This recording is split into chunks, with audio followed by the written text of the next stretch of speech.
Hello, everybody. Welcome to Scotty B Show. Today's story is new Army shaving policy will allow soldiers with skin condition that affects mostly black men to be kicked out. This is by Steve Beynon, Beynon. The Army is preparing to roll out a new policy that could lead to soldiers diagnosed with a chronic skin condition that causes painful razor bumps and scarring to be kicked out of the service, an issue that disproportionately affects black men. The new guidance, expected to take effect in the coming weeks, would bar permanent shaving waivers and require medical personnel to craft formal treatment plans for affected troops. According to multiple service officials and internal documents reviewed by military.com, soldiers in need of prolonged waivers may be directed to get laser treatments. Those who need shaving exemptions for more than 12 months over a 2-year period could be kicked out of the Army. Units across the force will also be mandated to rebrief personnel on grooming standards within 90 days of the policy rollout. Most shaving waivers are for soldiers diagnosed with, I don't know if I can say this, pseudophilitis barbae or PFB. There we go. We'll call it PFB.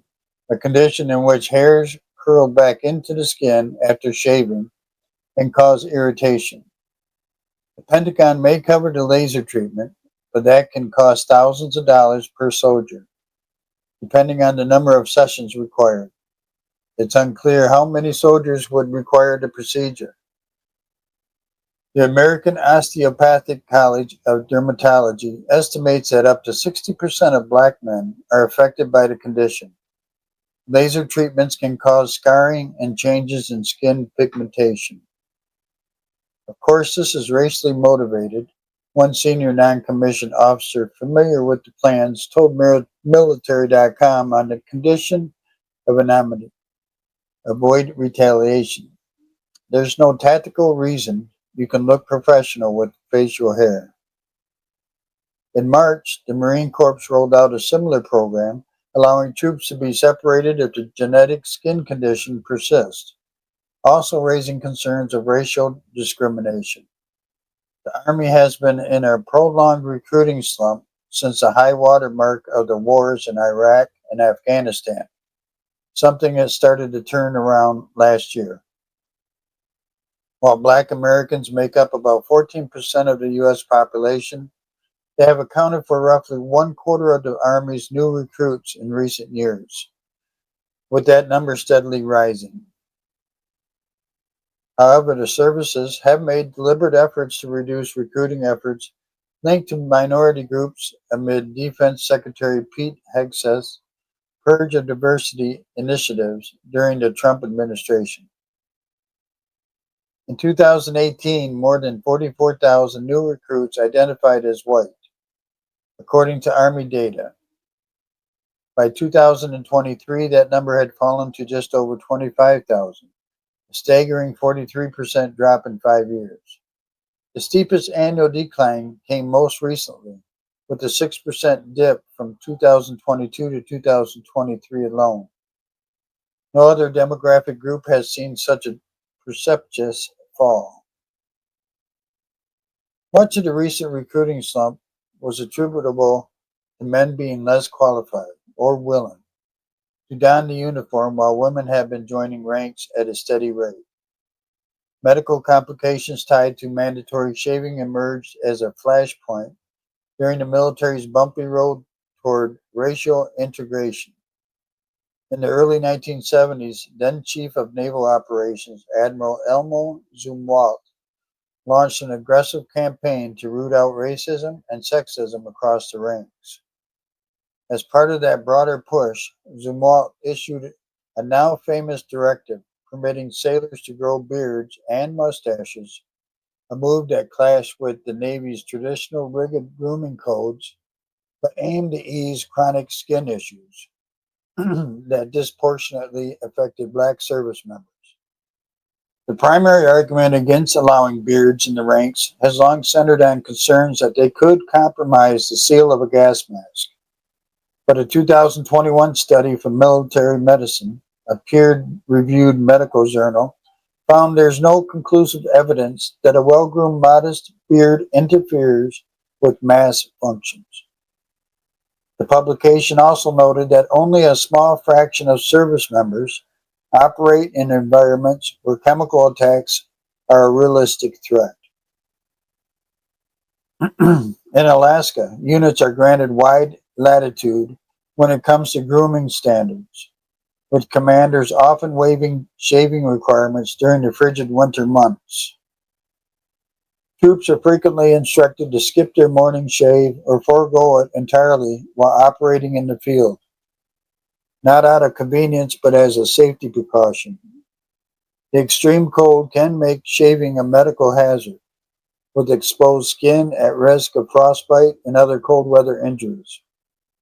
The Army move to clamp down on shaving waivers follows Hegseth, who has protested shaving waivers, ordering a sweeping review of grooming standards across the services. He has claimed that standards have fallen in recent years and damaged the military. We kicked out good soldiers for having naked women tattooed on their arms, Hegseth said in a March statement, criticizing what he characterized as bad policy decisions by past administrations. And today we are relaxing the standards on shaving, dreadlocks, man buns, straight up obesity. Piece by piece, the standard had to go because of equity. Well, I know when I was in late 70s, early 80s. Yeah, they had the medical thing. If you had a medical thing where you didn't have to shave, you're fine. And it didn't bother me a bit. I shaved every day. It didn't bother me a bit. You signed up for it. You did it. Just one of those things you had to do, right?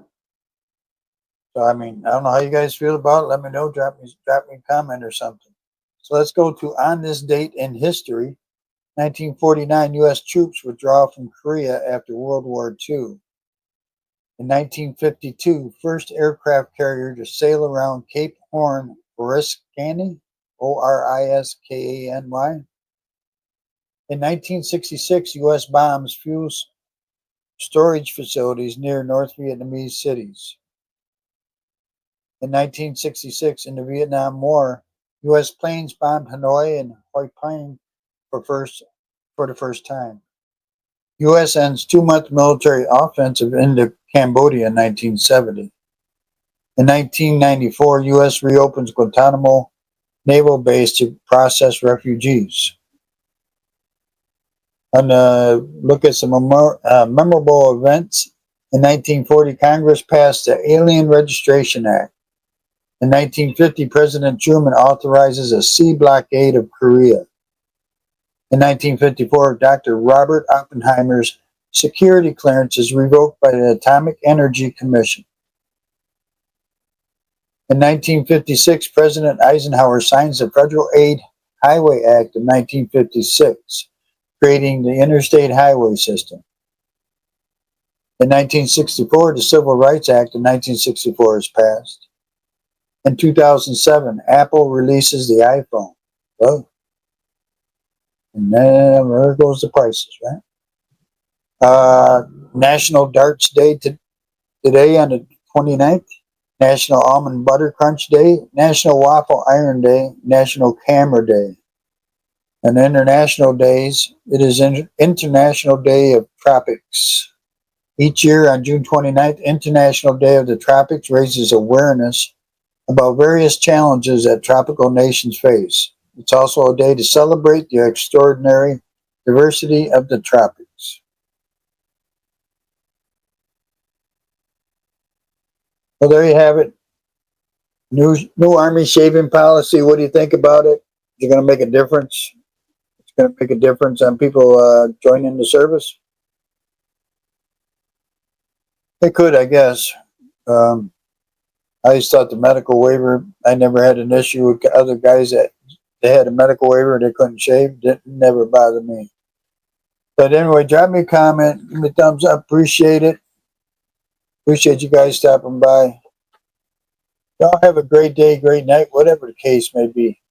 We'll see you next time on the Scotty B Show.